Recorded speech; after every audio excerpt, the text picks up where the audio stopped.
if you want to see a dude shitting while he walks, guess what? You're going to see a dude shitting while he walks. That's right. And there's a lot of that. Yeah.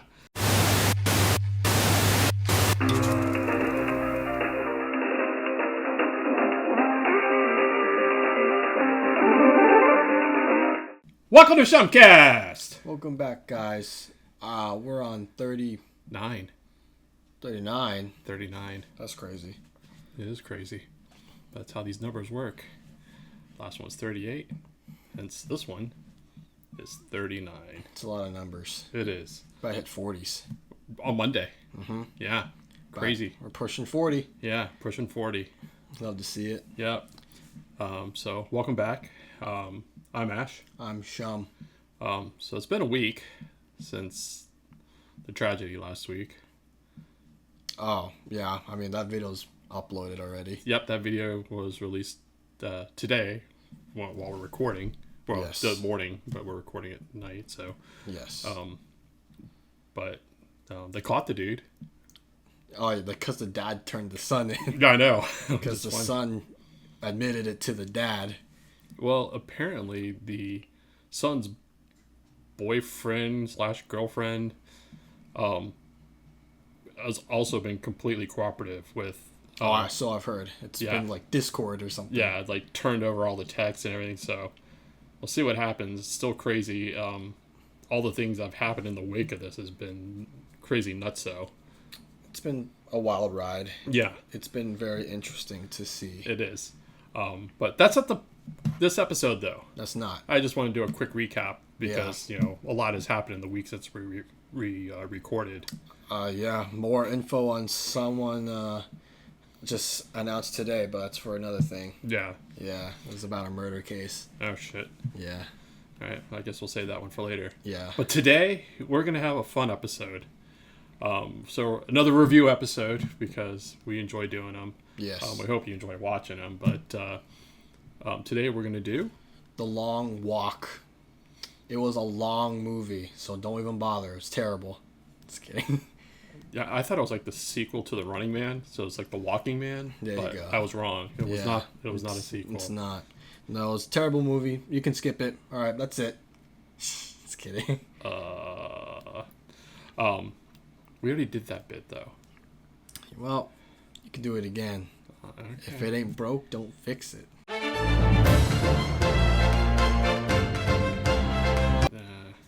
But then you're just gonna wear it out though. Nah, nothing's wore out. Yeah. Just gotta re-lubricate it and that's it. Oh my god. But Long Walk. We watched it. I enjoyed it. I thought it was a good movie. It wasn't that long actually. It was like an hour and 40 or something. Yeah, it's an hour and 40. Yeah. Are we doing spoiler free or are we gonna have spoilers? Yeah, we're playing with spoilers. We're gonna spoil it. Yeah. The spoiler free part is here, the first part, and then we'll talk about. We'll put a warning up when spoilers are bound. Yes. But give me a second because I went to do this earlier. Oh. And because I am a horrible human being, I'm not a horrible human being, but I'm horrible with names. We'll put it that way. The guy from Alien Romulus is David Johnson. David Johnson, that's his name. Yeah. And if you loved him in Alien Romulus, you're going to love him even more in this film. Holy fuck. He's just a phenomenal actor. Yeah. He needs more gigs. Give the dude more gigs. Dear Lord, that dude can act. He can. He has a really wide acting range. He's got range. So the two main characters, which, the Pete and Ray. Yeah. And David Johnson plays Pete. Yeah. Those two characters, obviously, they're the heart of the movie, I guess you would call it. Because they're basically kind of... Most of the film focuses on those two. Yeah. They're like... Yeah, they take up 80% of the screen time. Yeah. If not 90. And so, like I said, this is our spoiler-free part. I have to say, for a movie that's about a group of boys walking... or young men walking. It was done pretty good. It was really well done. It wasn't boring. And there was no point in time I was like, all right, can we move it along a little? Yeah, the pacing was good. It was well paced. The cinematography was beautiful. It was beautiful. The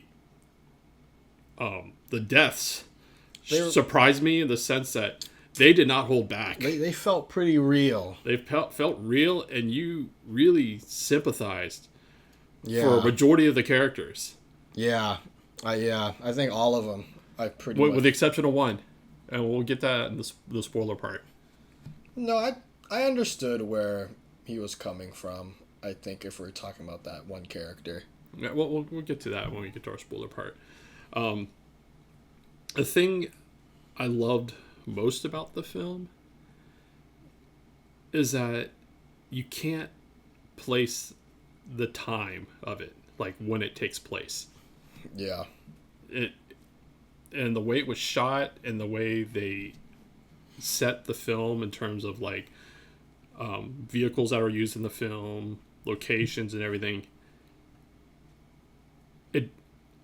the movie itself becomes timeless in the sense that since you can't date it, you can't say, oh, this feels like this period or this period. I mean, watching the film, you say, oh, it could have happened 20 years ago, or it could be taking place 40 years in the future. Because it's definitely a dystopic time period in the film. Yeah. But you don't know exactly when it's happening. Right. Yeah. And like everything they use in the film, with the exception of the watches. I mean, the watches that all the guys had to wear was the most technology that you see in the film. They were like digital watches. Yeah. It was like a Fitbit. Pretty much. So it's like you can't, like, you don't see computers, you don't see anything to like place a time period that the film takes place in, which I thought was a really genius move. Because that means you could, like, 15, 20 years now, can go back and watch it and be like, this could be happening right now. Yeah, it is hard to tell what time period it takes place in, and I think that's good too. I don't know, I just love the acting in this film. I thought everyone's acting was just so good. Yeah. It felt very believable. Now, if I had to make a negative critique of the film, and it's a minor one, I only have one negative critique, is the walking itself, like seeing the guys walk, was making me a little motion sick. Really? Yeah. Oh, that was fine. It was kind of weird. It was just like, just because you see them moving up and down, but the camera's steady. I thought it was okay. It was giving me a bit of motion sick. Nothing serious. Not like I was like feeling queasy, but it definitely was throwing off a bit. So thankfully there were breaks where they're like the camera was more locked in place where you don't really see the movement up and down as much. But a lot of them were also matching step. Yeah. So they were going up and down together. So there was no like disconnect between each person. Like they were all in sync. Yeah. And that kind of was what lending itself to like giving me a slight bit of motion sickness. I was fine. Like I said, that's like my main, like if I was to make younger. but like I said, if I had to make one critique of the film, that would probably be it. I mean, outside of that, that's a very personal critique. Like I said, it's a minor. It's not saying it's not going to knock down my score for the film. Yeah. It's just it's just a personal thing. It's not like, oh, it's going to happen to you too. It's not. It's just what happened to me. Yeah. So if you're sensitive, it might be something to pay attention to. I don't think I have a critique for this film. I can't think of one at the moment. I'll have to rewatch it to think of critiques. But nothing really stood out to me as, oh, this is bad. They should have done this. You want to hear something funny? It wasn't until we watched the film I finally realized who the Major was. Oh, it was the Joker. Yeah, the Mark OG Hamill. Joker. Yeah. Luke Skywalker. Mm-hmm. Yeah, I knew it was Mark Hamill. Yeah, I could tell with the beard and everything. It's like, and I heard the Joker. Well, that was the thing. Is like when I saw the trailers, I didn't really pay attention to the face and stuff. I was like the voice sounds really familiar. And then when we were watching the movie, I'm like looking even closer, like, and then it just hit me. It was like, oh fuck, that's Mark Hamill. Yeah, you could hear the Joker when he's talking sometimes. So I was like, oh, that's the guy. That's Mark Hamill. That's the dude. Yeah. So I'm a little shocked that he's in this movie. Yeah. Not gonna lie. So, in terms of review score out of 10, I'm gonna give this a 9.25. That's oddly specific. Yeah, 9.25. Like, I'd give it a 9. I think that was good. Yeah. That was pretty good. Yeah, it was a solid film. Yeah. I mean, I definitely will watch it again. Mm-hmm. Like I said, cinematography, the acting, the pacing, everything was just like it was spot on. I think for me, I would watch it again, but I have to be in a specific mindset to watch it. Yeah, I feel fair. like I can't just like turn it on and be like, all right, I'm gonna watch this just cause. Yeah, that's fair. It's if I want like a nitty gritty darker film, it is a heavy film to be sure. Yeah, I mean, yeah, it's one of those films where you can't just put it on while you're vacuuming. Yeah. Yeah, it's better to pay attention. So if that's all you want from this review, because we're going to go to spoiler territory now, we'll see you on the next one. Yeah, or you can come back. Yeah. After you watch the movie. Yep. You know. That's true. So now spoilers begin. Mm-hmm. Enter the klaxon. The movie started kind of dark. It was a really rough, or not rough, but like a really scary beginning because the mom was like crying and shit. Well, I don't know if it was scary, but it's just you could feel that she's. There was tension. I mean, the tension was palpable, but nothing had happened yet. She's just driving there, and you know he's going to go. We all knew going to this film that this was basically a suicide. Yeah. Operation. It was like all the boys who volunteered to do this knew that their chance of winning was 1 in 50 on the onset. Yeah. And then your odds get slightly better as the walk progresses. Yeah. But you know, it was like we were talking about it yesterday after we watched the movie. I was thinking like if I were to participate in it, I have personally the longest I've ever walked like nonstop without taking like a break was like 35 miles. That's insane. Yeah. I don't know what the longest mile was nonstop. I never really recorded it. I mean, I know the longest we've walked together, but we did take breaks was 22 miles. Yeah. But we took breaks. We did take breaks. I want to say my longest walk ever without taking a break was maybe 5 miles. Yeah. I mean, if that. In recent time, my longest was it's actually 20 miles. Damn. I should do a video where I just walk for as long as I can. Just to see how long I could. Yeah, because I did the trail all the way to the mountain. Damn. And back. And that was 20 miles. Just over 20 miles. Jesus. It was 10 miles each way. Damn. Yeah. Yeah. I think it'll be an interesting video, just walking. Yeah. Non-stop. No breaks. Yep. That's what I did.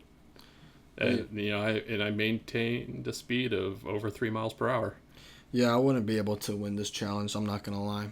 I know my limits. Yeah. I'm going to give up by like the 5th mile.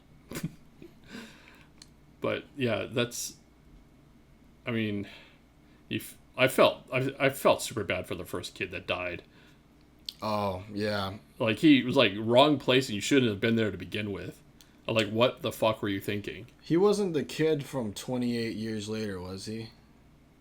No, I don't think he was. They just had, like, a similar looking face. Let's see. Curly. What else has he been in? Doesn't look like it. Oh, he was in Jojo Rabbit. Oh, no wonder I recognized him. He was Jojo. He was Jojo Rabbit. Okay. Yeah. That makes sense. I was like, I've seen his face somewhere. Yeah. It's like, yeah, that was Jojo. That makes sense. Okay. Because I thought he was from 28 years, that kid. I was like, but he doesn't have like that physique. No, because the kid was younger. Yeah. Okay. But yeah, no, that kid suffered. Yeah. He had it's like, I don't know why that's the one thing, is like, some of them you knew why they volunteered. You find out later. Yeah. But him, he was just like, you're not even 18. He just heard money. I guess. And well, that was it. They definitely said the premise is like, the world sucks. Yeah. Well, the U.S. at this point it was sucked. another Great Depression type thing. Exactly. So this was like a chance to get out of it. And Pete's character is like, I have nothing to lose and everything to gain. Yeah, that's right. Doesn't have a family. Yep. You know, came from nothing pretty much. So, what we were talking about earlier, so the one guy I didn't really feel bad about dying was the long blonde-haired dude. I didn't feel super bad, but I get where he was coming from. I get that his character trope was he was a bully, and he was trying to just take out his like inner demons out on people. That's just what bullies do. I viewed him as the trope that he was going to be like the wild card, causing problems along the way. At first, I thought he was going to sabotage. That's exactly it. I thought he, like, you know, especially when he threatened Pete and Ray, he's like, I got plans for you guys. But I could definitely see that he said it out of retaliation, not so much like... But the thing is, like, he was so mentally unstable, and that's why I was thinking, oh, he's going to be like that classic trope where he's going to cause problems for everybody later. Mm-hmm. And that was furthest from the truth. Which surprised me in a good way, because he didn't follow that trope. I mean, I could tell the dude had some issues. He had some issues, and I thought he was going to do something to Ray when he had his arm around him, and I was like, oh, fuck, something's about to go down. Yeah. But what went down was not what I was expecting to go down. No, he stabbed himself with a fork or something, or a spoon. Yeah, like the back end of the spoon or whatever, like right into his neck. Yeah. And I was like, what the fuck? Yeah, no, it was pretty gruesome. Yeah, I mean, yeah, I didn't feel sad for him, but I got where he was coming from, you know? I didn't feel like... I wasn't celebrating his death either, you know? I mean, again, in terms of brutality and the deaths, going back to Curly, that first death... Oh, yeah, you saw the jaw. Yeah, you like, they shoot him in the back of the head and it exits right out of his jaw, and I was like, oh, fuck. It was very detailed. Yeah, they went for it. They did. And then the kid from Karate Kid was in this movie. He did, yeah, and he goes a little nuts, too. He does. With, you know, it's understandable, too, just because they answered my question, because I remember when I was watching the trailer, it's like, do they get a chance to at least sleep or like a short break overnight? That answer is no. They do not get any breaks. Yeah, they don't, like, if you want to see a dude shitting while he walks, guess what? You're going to see a dude shitting while he walks. That's right. And there's a lot of that. Yeah. Yeah, they don't get sleep, and I mean, it makes sense why they go a little cuckoo. Yeah, so his Karate Kid going to crazy cuckoo land, yeah, is understandable. I mean, you're talking by the point where he finally snaps it is like day 4 or day 5. Something like that. And with no sleep. Yeah. Because he was basically in zombie mode. He was walking on autopilot. Pretty much. Yeah, it's just like, you know, they really nailed the part where it just shows like the human psyche kind of just deteriorating as time goes on, if you're not like strong-minded or strong-willed. I mean, I've gone through periods of sleep deprivation, and it's kind of crazy, like the stuff you can keep doing. Like, you'll sleep through doing it and you won't even realize you fell asleep. Yeah. I mean, I've only gone, I think the longest I've gone without sleep was a little over like 30 hours. Yeah, for me it was 72. Jesus. Yeah, no, I didn't reach that part. Yeah, it was like almost 3.5 days. Shit. So 72 is 3 days, and then a little extra over that. Yeah. Yeah, I mean, I didn't reach that, so I didn't go cuckoo or start seeing shit. Yeah, I mean, I'll be honest. After 24 hours without sleep, you start seeing shit. I didn't. After 24 hours, I'm pretty okay. I'm just really groggy. And, like, my movement's definitely a lot slower. For me, it's like I equate to, like, being on weed. Like, you start viewing things a bit differently. Mm. And things become a little bit more vibrant and noticeable. I don't know. My experience is a lot different for 24 hours. I'm just groggy. Yeah. But, yeah, the other thing... So, after we got back, after watching the movie, I was, like... looked into, it was like, okay, so what's the difference between the book and the film? Like, which one is, like, especially the ending. Yeah. So the biggest difference between the book and the film is the book had 100 competitors. And not 50. And they, so basically 2 from each state. Yeah. And the film cut it down to 50, which makes sense. Mm-hmm. Because trying to focus on, like, and show 100 people. This ain't Infinity War. You know, you can't, or Endgame. You can't. Well, it's like, especially like this movie can't be 3 hours. Yeah. So it's like, all right, cut the number of competitors in half, which is a super smart move. Yeah. Because then you can focus on the people that you really want to focus on, and kind of the rest is just chaff. And then the other big difference is the ending. Yeah. So in the book, Ray wins. Really? Yeah. And apparently it was a bit more nihilistic. So the movie, from what I've read, is like the ending in the movie is better than the book. Oh, okay. So we got the good ending. We got the good ending. I see. Yeah. But yeah, both Ray and Pete, those characters, like,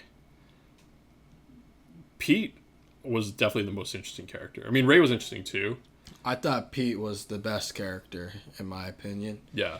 I thought he was number one and Ray was like number two. I don't know if Ray was a close second, to be honest with you. I think he was. But I mean, I put him at number two.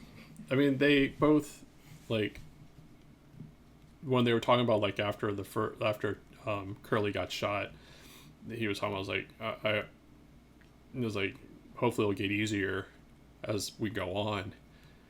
And then the other guy's like, yeah, that's what I'm afraid of. Yeah. Just kind of like you're pretty much batting an eye to someone dying right in front of you or in close proximity. Well, it's like it's like in reality, people, you do start getting desensitized. Like, the more you see it, the more you get used to it. But, I mean, that's a fair point to say. It's like you're afraid of being desensitized to it. Or being desensitized seeing someone being killed. It's like losing your humanity in a sense.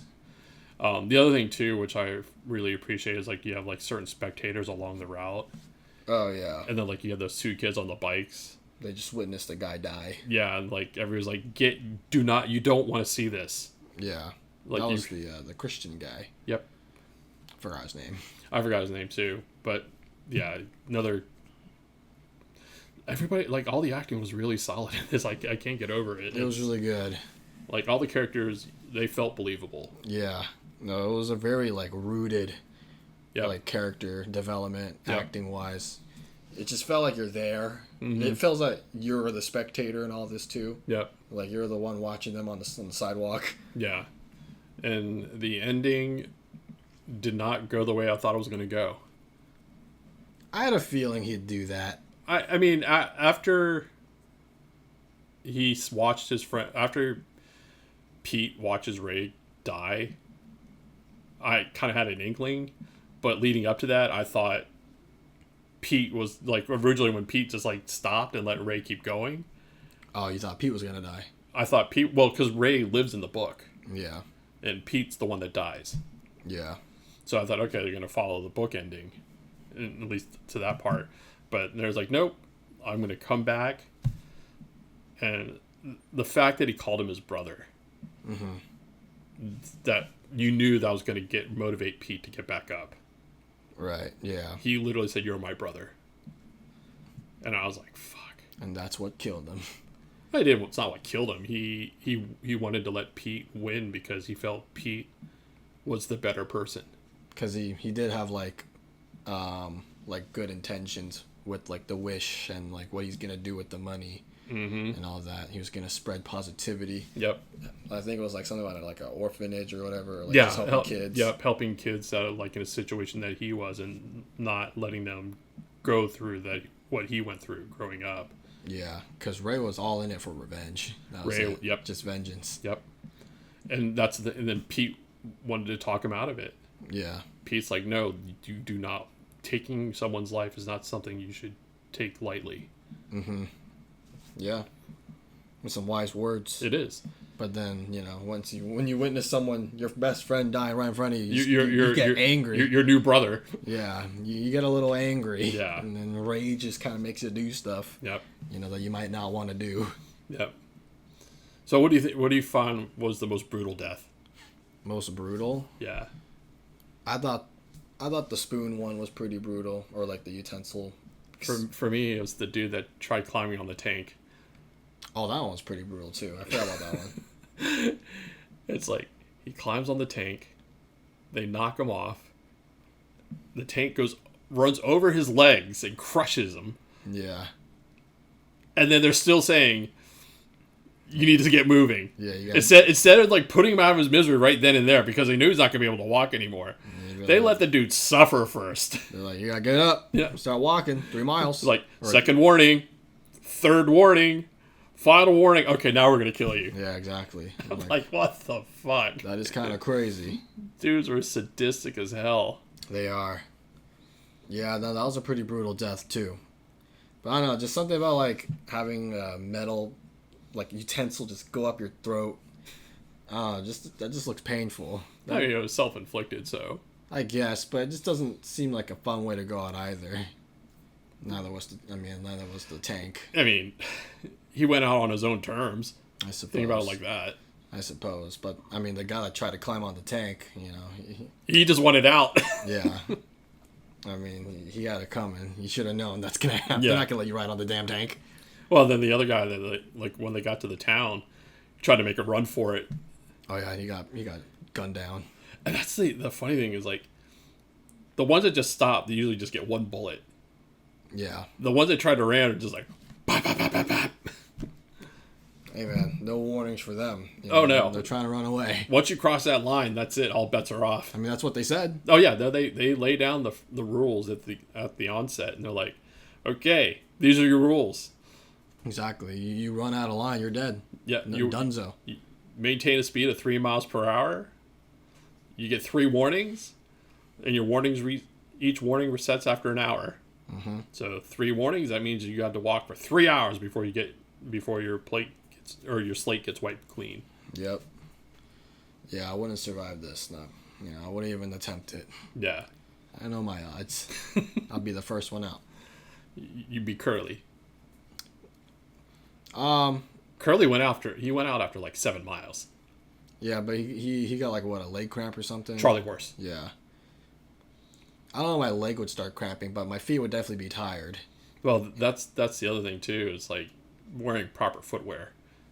Yeah. No, they showed the feet like bleeding. It was crazy. Yeah, because Ray was wearing boots.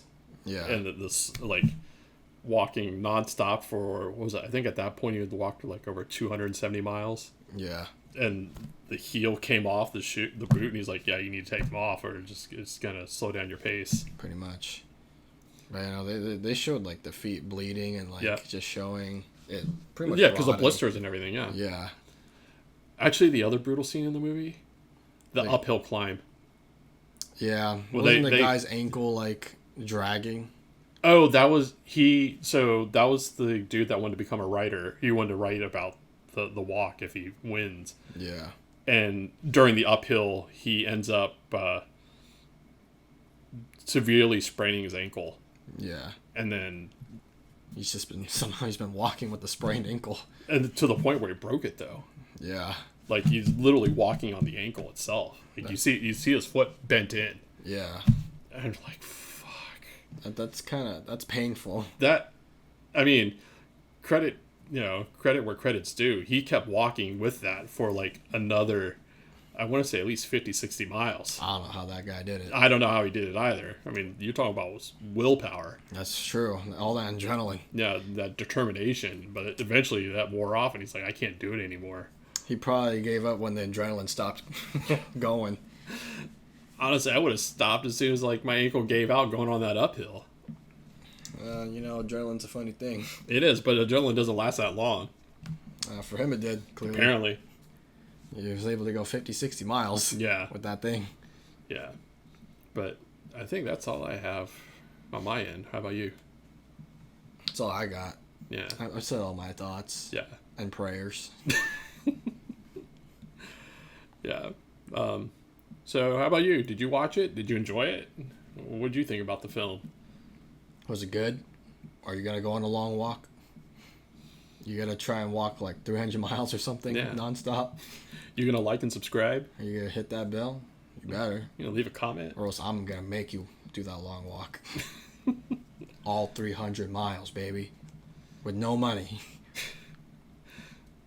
Knowing you would probably just be a long walk of shame. Pretty much. Be like, you better think of what you did. Hope you're ashamed of yourself. All right. Well, thanks for joining us on this review of The Long Walk. We'll catch you on the next one. Later. Bye bye.